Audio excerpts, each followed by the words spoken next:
ಹೌದು ವೀಕ್ಷಕರೇ, ನಟ ದರ್ಶನ್ ಕುರಿತಾದ ಒಂದು ಸ್ಫೋಟಕ ವಿಷಯ ಅಂತಲೇ ಹೇಳ್ಬೋದು. ಹಾಗಾಗಿ ಅವರ ಒಂದು ಏನು ಆಹಾರ ಕ್ರಮ ವಿಚಾರವಾಗಿ ನಾನು ಚರ್ಚೆ ಮಾಡೋಕ್ಕೆ ಬಂದಿದ್ದೀನಿ ವೀಕ್ಷಕರೇ. ಒಂದು ನಮ್ಮ ಚಾನಲ್ ಸಬ್ಸ್ಕ್ರೈಬ್ ಮಾಡ್ಕೊಳ್ಳಿ, ಲೈಕ್ ಮಾಡಿ, ಶೇರ್ ಮಾಡಿ ವೀಕ್ಷಕರೇ, ಕಾಮೆಂಟ್ ಮಾಡಿ ಮತ್ತು ಈ ಒಂದು ಚಾನಲ್ ಸಬ್ಸ್ಕ್ರೈಬ್ ಮಾಡ್ಕೊಂಡು ನಮ್ಮ ಒಂದು ಚಾನಲ್ ವೇಗವಾಗಿ ಬೆಳೆಸಿ ಅಂತೇಳಿ ಕೈ ಮುಗಿತಾ ನಮಸ್ಕಾರ ವೀಕ್ಷಕರೇ.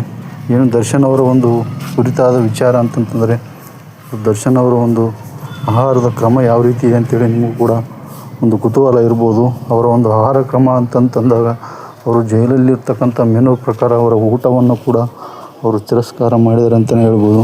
ಇಂಥ ಸಂದರ್ಭದಲ್ಲಿ ಅವರು ಬರೀ ಡ್ರೈ ಫ್ರೂಟ್ಸ್ ಮತ್ತು ಹಣ್ಣುಗಳನ್ನು ತಿನ್ನುತ್ತಾ ಕಾಲ ಕಳೀತಾ ಇದ್ದಾರೆ ಅಂತಲೇ ಹೇಳ್ಬೋದು. ಹಾಗಾಗಿ ದರ್ಶನ್ ಅವರ ಒಂದು ಅಭಿಮಾನಿಗಳು ಯಾರಿದ್ದೀರಾ, ನಮ್ಮ ಒಂದು ಚಾನಲ್ ಸಬ್ಸ್ಕ್ರೈಬ್ ಮಾಡಿಕೊಂಡು ಲೈಕ್ ಮಾಡಿ, ಕಾಮೆಂಟ್ ಮಾಡಿ, ಶೇರ್ ಮಾಡಿ ವೀಕ್ಷಕರೇ.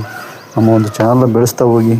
ಹಾಗಾಗಿ ದರ್ಶನ್ ಅವರ ಕುರಿತಾದ ಒಂದು ಸ್ಫೋಟಕ ಸತ್ಯ ಅಂತಂದರೆ ಅದು ದರ್ಶನ್ ಅವರು ಒಂದು ಡ್ರೈ ಫ್ರೂಟ್ಸ್ ಮತ್ತು ಹಣ್ಣುಗಳನ್ನು ತಿಂತ ಅವರು ಜೀವನವನ್ನು ನಡೆಸ್ತಾ ಇದ್ದಾರೆ. ಹಾಗಾಗಿ ಅವರು ಆದಷ್ಟು ಬೇಗ ಬರಲಿ ಅಂತ, ಹೊರಗಡೆ ಬರಲಿ ಅಂತೇಳಿ ಯಾರು ಆಸ್ತಾ ಇದ್ದಾರೆ, ದಯವಿಟ್ಟು ನಮ್ಮ ಒಂದು ಚಾನಲ್ನ ಸಬ್ಸ್ಕ್ರೈಬ್ ಮಾಡಿ, ಲೈಕ್ ಮಾಡಿ, ಕಾಮೆಂಟ್ ಮಾಡಿ, ಶೇರ್ ಮಾಡಿ ವೀಕ್ಷಕರೇ. ನಮಸ್ಕಾರ.